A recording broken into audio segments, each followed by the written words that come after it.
ইয়া রাসূলুল্লাহ, আপনি যে আব্দুল্লাহকে মহব্বত করেছিলেন, গাছের ছাল পরায় দিয়েছিলেন, সেই আব্দুল্লাহ কয়েকদিন জ্বরে ভুগে এই গত রাত্রে ইন্তেকাল করেছেন। নবীজি বললেন, তাকে দাফনের ব্যবস্থা করো। কাফন পরানো হলো, দাফনের ব্যবস্থা করা হলো। কবরের ভিতরে একজন নামলেন, আর দুইজন বহন করে নিয়ে এলো লাশ। একজনে একটা বাতি ধরায় লাগলো, রাতের বেলায় টিম টিম করে বাতি জ্বলে।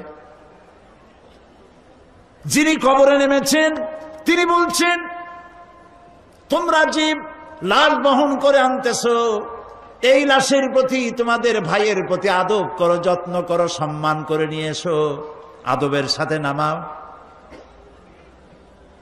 যিনি কবরের ভেতরে বসে এই লাশ ধরলেন তিনি আর কেউ নয়, বিশ্বনবী মুহাম্মদুর রাসূলুল্লাহ সাল্লাল্লাহু আলাইহি সাল্লাম নিজে কবরে দাঁড়ায়া লাশ নামাইয়া দিলেন।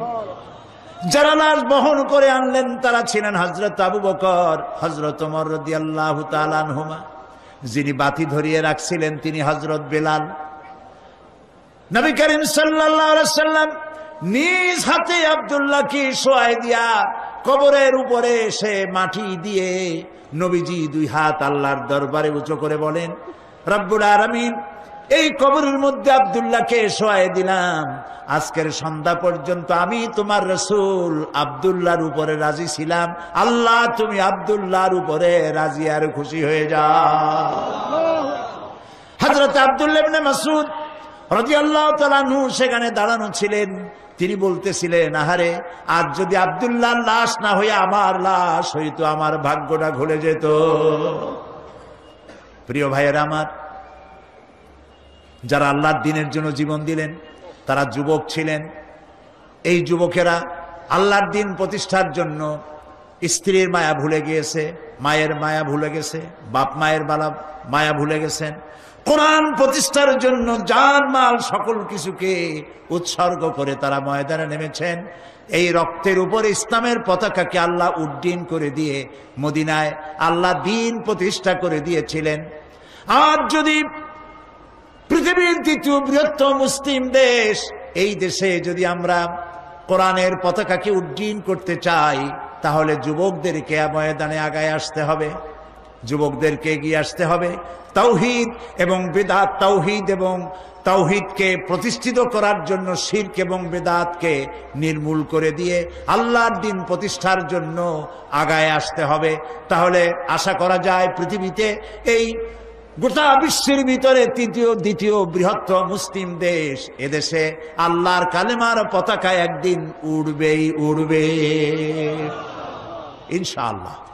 আমরা কি সেই আল্লাহর দ্বীনের পতাকা, কোরআনের পতাকা আমাদের দেশে উঠুক, এটা কি আমরা চাই? বলেন, এটা কি আমরা চাই? প্রিয় ভাই সব,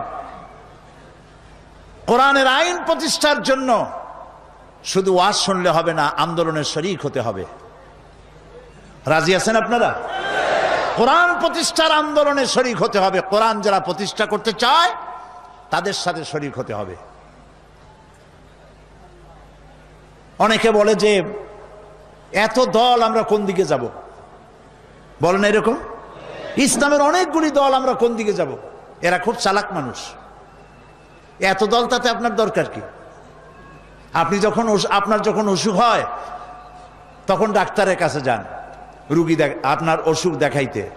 এ কথা তো বলেন না যে এত ডাক্তার চট্টগ্রাম শহরে, গিন্নার চোটে কোনো ডাক্তারের কাছে যায়নি। এটা আপনারা বলেন নাকি? কেস হয়েছে, মামলা হবে, এই মামলার জন্য উকিল ধরতে হবে। এখন আপনি দেখেন এত উকিল, কাজে কোনো উকিলের কাছে যাব না, এরকম কোনো পাগলে করে নাকি? দল অনেক আছে, তাতে কি হয়েছে? সেই দলের সাথী আপনারা হন। আপনাকে বেছে নিতে হবে ভালো উকিলকে, আপনাকে বাঁচতে হবে যে ভালো ডাক্তারকে, আন্দোলন খুঁজতে হবে কোন আন্দোলনে, কোন দলে গেলে পরে আপনার কোরআনের রাজ বাংলাদেশে কায়েম হতে পারে, সেটা আপনাকে বেছে নিতে হবে। দল তো অনেকগুলি তৈরি হয়ে গেছে। প্রিয় ভাই সব, ইসলামী আন্দোলন যারা এই দেশে করে, যারা জান দিল, রক্ত দিল, জীবন দিয়েছে, এবং যারা প্রমাণ করতে পেরেছে যে দেশ আমরা হাতে পেলে দেশ চালাইতে পারি, প্রমাণ পাইছেন না আপনারা ইতিমধ্যে? বলেন পেয়েছেন না? তাহলে ইসলাম প্রতিষ্ঠা যারা করে সেই আন্দোলনে শরীক হতে হবে। লা ইসলামা ইল্লা বিল জামা ওয়ালা জামা ইল্লা বিল ইমারা ওয়ালা ইমারা ইল্লা বিত তাআ। সংগঠন ছাড়া ইসলাম চলতে পারে না।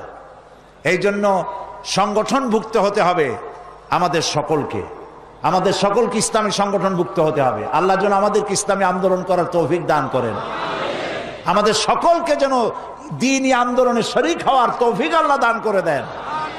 প্রিয় ভাই সব, আমি আপনাদেরকে নিয়ে দোয়া করব, আগামীকাল বিস্তারিত আলোচনা করব ইনশাআল্লাহ। এই জন্য যারা দাঁড়ানো আছেন দাঁড়ানো। مولاي صل وسلم دائما أبدا